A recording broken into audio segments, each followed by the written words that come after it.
परसों jail trial हो रहा था उसमें जेएलएम से भी कारकुन आए हुए थे, अटक से भी लोग आए हुए थे। ये सारे वो लोग हैं जिनके ऊपर दहशतगर्दी के मुकदमात चल रहे हैं और खान साहब भी उस मुकदमे में नामजद हैं। तो वहां पे वर्कर्स के साथ उनकी बातचीत हो रही थी, तो उसी मौके के ऊपर उन्होंने वहां पे एक लीडर को कहा कि यार ये क्या है, हमारे वर्कर्स के साथ ये सलूक हो रहा है और दूसरी तरफ हम मुज़ाकरात कर रहे हैं। एक ये फैक्टर था। फिर हामिद रजा साहब के घर के ऊपर, मदरसे के ऊपर जो छापा मारा गया, एक वो फैक्टर था। और उसके अलावा जो एक बड़ा फैक्टर मुझे नजर ये आता है कि इमरान खान साहब ये तासुर नहीं देना चाहते आलमी सतह पे कि जैसे इस मुल्क के अंदर इस वक्त एक सियासी प्रोसेस चल रहा है, हुकूमत के साथ हमारी एंगेजमेंट चल रही है, जमहूरी अमल हो रहा है, स्पीकर साहब भी उसमें इन्वॉल्व हैं। वो आलमी सतह पे ये तासुर देना चाहते हैं कि जो इस वक्त मुल्क में सियासी अदम इस्तेहकाम है और मुल्क के अंदर एक तरह से इस्तराब है सियासी तौर पे, और वो मेरे ख्याल में उसी को अचीव करने के लिए इन मुज़ाकरात को भी ख़त्म किया गया है। और अब 8 फरवरी तक उनकी ख्वाहिश ये है कि स्ट्रीट को गर्म किया जाए और थोड़ा सा एहतजाज जो है वो हल्का फुल्का शुरू किया जाए, ताकि जो आलमी सतह पे आवाज़ें आ रही हैं उनमें तेज़ी आ सके। तो यानी काज़मी साहब आप ये कह रहे हैं कि इस वक्त तो फिर मुज़ाकरात की वक़्त इसलिए ख़त्म होगी कि जब बानी पीटीआई समझते हैं कि कोई तासुर चला ही ना जाए कि मैं बात भी कर रहा हूँ, बातचीत चल भी रही है, तो इसका मतलब तो ये हुआ कि अब डी चौक का मसला हो या कोई भी अब आगे मसला हो, हुकूमत से कोई किसी किस्म की आपको बातचीत नज़र ही नहीं आएगी। देखिए, इसमें वड़ाई साहब दो सतह के ऊपर एंगेजमेंट हो रही है। एक आपको पता है कि पसे पर्दा राब्ते भी हैं, और जो मुज़ाकरात शुरू हुए थे उसी कमेटी के अंदर बैठी हुई एक मोअज़्ज़िज़ शख्सियत ने बताया कि दोनों साइडें तभी रजामंद हुई जब कहीं और से भी गो अहेड मिला, मुल्क के अंदर से ही। तो वो पसे पर्दा राब्ते तो हैं, वो तो आपको नजर आ रहे हैं। लेकिन वो मुझे थोड़ी सी पॉलिसी में शिफ्ट नजर आ रही है तहरीक इंसाफ की, और ऑब्वियसली उसमें भी डिफरेंट आ रहा है। कुछ लोग ये चाहते हैं कि मुज़ाकरात के अमल को भी आगे बढ़ाया जाए, लेकिन इमरान खान साहब और कुछ जो उनके दोस्त हैं उनकी ये ख्वाहिश है कि इनको बस अब रोक दिया जाए, और जो पसे पर्दा राब्ते हैं वही अगर वहीं पे कोई एंगेजमेंट होती है तो वो हो। और दूसरा, अगर आप एक शिफ्ट देखें वड़ाइद साहब के, खान साहब की जो ट्वीट्स हैं उसमें भी एक नया फैक्टर अब आपको नजर आ रहा है। उन्होंने बलोचिस्तान और मारंग बलोच का भी जिक्र किया, और उसके साथ साथ पब्लिक अकाउंट कमेटी के लिए उन्होंने अगेन जुनैद अकबर साहब का नाम दे दिया, शेख वकास अकरम का नाम हटा दिया। तो लगता ही है कि एक पॉलिसी शिफ्ट है खान साहब की तरफ से, और वो मजीद कोई हार्ड लाइन लेना चाहते हैं। तो एक बात तो ये भी कि जिस तरह से उन्होंने कहा कि शाहिद खाकान अब्बासी और दीगर जो लोग हैं अपोजिशन में, उन यानी कोई ज्वाइंट कोई शक्ल बन जाए ऐसी, और आपको लगता है कि एक तो आपने कहा कि भाई मुज़ाकरात जो सियासी हुकूमत के साथ हो रहे थे उसके ऊपर शायद खान साहब का मुझे लगता है कि शिफ्ट है, पसे पर्दा चीज़ें चलती रहेंगी एक बात, और दूसरी बात ये कि अपोजिशन की जो दीगर जमातें उनको साथ मिला लिया जाए। जी जी, मुझे तो यही लगता है कि खान साहब ऑपोजिशन के साथ भी इसीलिए वो अलायंस बना रहे हैं कि 8 फरवरी तक वो एक तरह से एक सियासी तहरीक को दोबारा शुरू करना चाहते हैं, जिसका बुनियादी मकसद ये है कि स्ट्रीट थोड़ी गर्म हो, मामलात थोड़े वहां पे हुकूमत के लिए जो है परेशानी का बायस बने, और आलमी सतह के ऊपर भी ये तासुर जाए कि पाकिस्तान के अंदर सियासी अदम इस्तेहकाम है, प्रोटेस्ट हो रहा है, लोग एहतजाज कर रहे हैं, और मुज़ाकराती अमल अगर होता रहेगा तो मेरे ख्याल में फिर वो शायद जो अचीव करना चाहते हैं खान साहब वो उस तरह अचीव ना कर सकें। तो इसी वजह से मुझे चीजें अब एहतजाज की तरफ जाती हुई नजर आ रही हैं। तो क्या आपने कहा कि हल्की फुल्की सरगर्मी, या इसे आप बड़ा एहतजाज को देख रहे हैं, यानी 8 फरवरी के मौके पे कोई यहाँ पर आप देख रहे हैं कि पूरे पाकिस्तान में एहतजाज होगा, और ख़ास तौर पे इन हालात में जब नवंबर में आप इसे समझें कि बुशरा बीबी और गंडापुर साहब को जाना पड़ा था, हुकूमत तो आपको देखा कि मुकम्मल तौर पर डटी हुई नज़र आई, और उन्हें आगे से रद्दमल भी बड़ा सख्त दिया था। तो ऐसे में आप देख रहे हैं कि कुछ कामयाब हो पाएगी कोई सरगर्मी ऐसी सियासी? देखिए, उसमें बड़ाई साहब दो तीन चीजें हैं। एक तो इसमें कोई दो राय नहीं है कि मुल्क भर में कोई बड़ी सियासी एहतजाजी तहरीक उस तरीके से तहरीक इंसाफ चलाने में नाकाम रही, लेकिन एट द सेम टाइम जब भी वो कॉल देते हैं वो लोगों को भी निकाल लेते हैं। और जब आपने एक परसेप्शन बनानी हो, जब आपने एक आलमी सतह की खबर बनानी हो, तो उसमें हमारी हुकूमत खुद बड़ी माहिर है।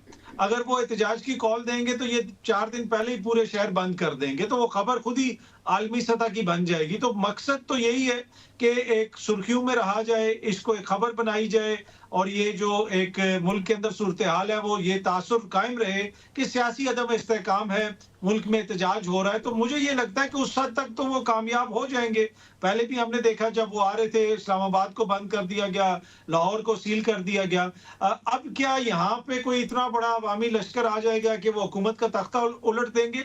वो तो मुझे होता हुआ नजर नहीं आ रहा। उससे तो मैं बिल्कुल आपसे मुत्तफिक हूँ, लेकिन एक साइजेबल एहतजाज जरूर हो जाएगा जो एक आलमी सतह की खबर बन जाएगी।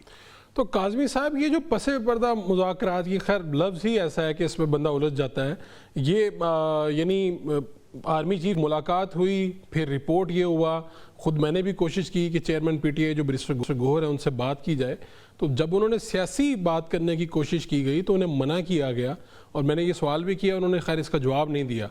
तो आप ये समझते हैं कि कहीं पे अगर हम पसे पर्दा मुज़ाकरात की बात कर रहे हैं तो मेरे ख्याल अवाम तो बड़ी समझदार है, उन्हें पता है कि इस्टेब्लिशमेंट की बात हो रही है, और आपको लग रहा है कि वाकई वहाँ से कुछ ऐसे मैसेजेस आए हैं या कोई ज़िम्मेदार पाकिस्तान तहरीक इंसाफ के ऐसे हैं जो ये बात कर रहे हैं और आगे से भी उतनी ही आमादगी है इस पर? वड़ाई साहब, अगर ये देखें ना कि एक रात में अली अमीन पैदल कोई 12-14 जिले फिर सकते हैं, तो फिर तो कुछ भी हो सकता है पाकिस्तान के अंदर। तो बातचीत तो कुछ ना कुछ तो हो रहा है, एंगेजमेंट तो हो रही है।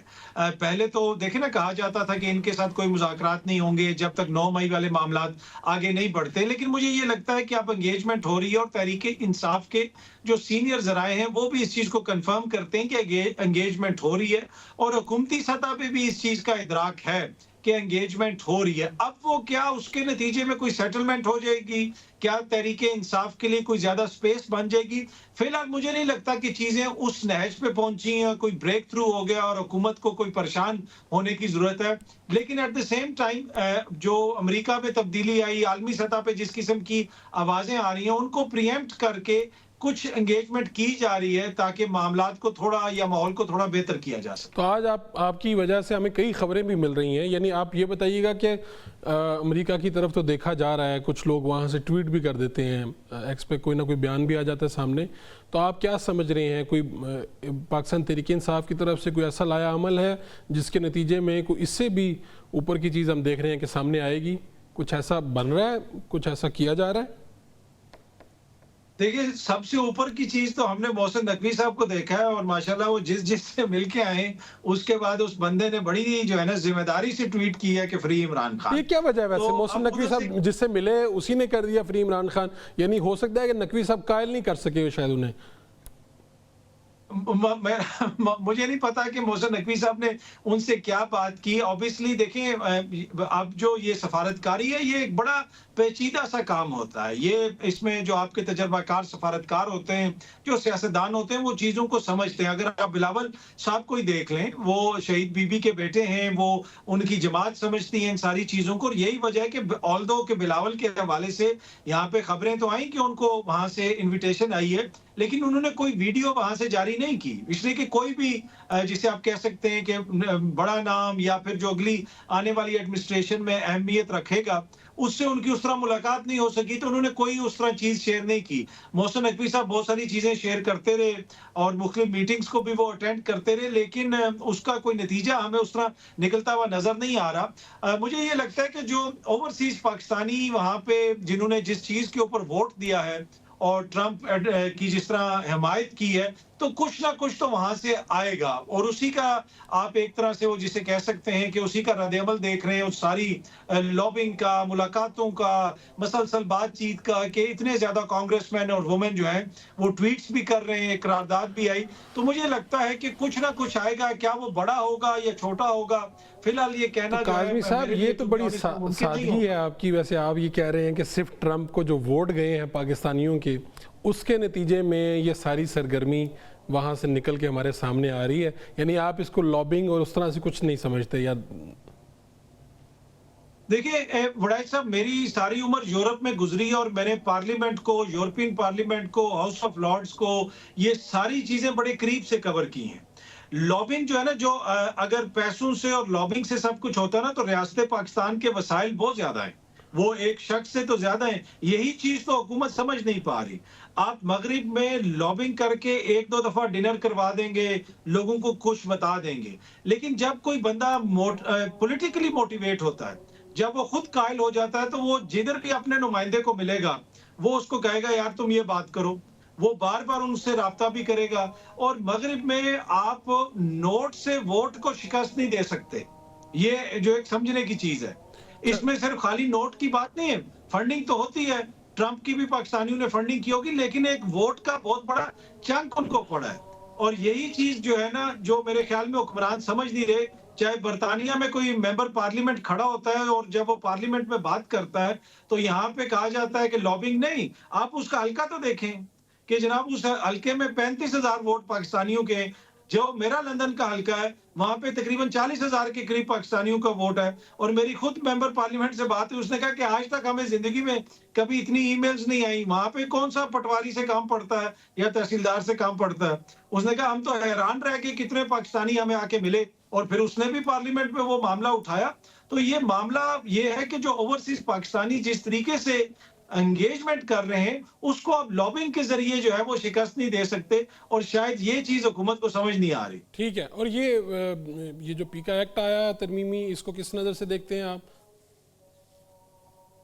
बड़ी बुरी नजर से देखता हूँ जी, उसी नजर से जिस तरह आप और मेरे दीगर सारे सहाफी भाई देखते हैं। पर इशू ये है कि माजी में इमरान खान साहब की जब हुकूमत थी, उनकी भी यही ख्वाहिश थी कि सहाफियों की आवाज दबा दी जाए। और उस वक्त जो है वो नून लीग के हमारे दोस्त, पीपल्स पार्टी के दोस्त मुखालफत करते थे। आजकल पीटीआई वाले आजादी राय के चैंपियन बने हुए हैं और वो ये कह रहे हैं कि जी ये काला कानून है। वैसे दुनिया में जिधर भी हुकूमत हो, जिसकी भी हुकूमत हो, उसकी कोशिश ये होती है कि मामलात को और इंफॉर्मेशन के फ्लो को कंट्रोल किया जाए।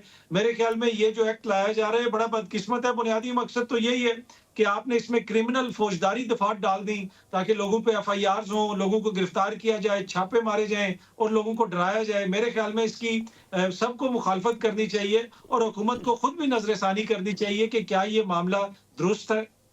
ठीक है, बहुत शुक्रिया।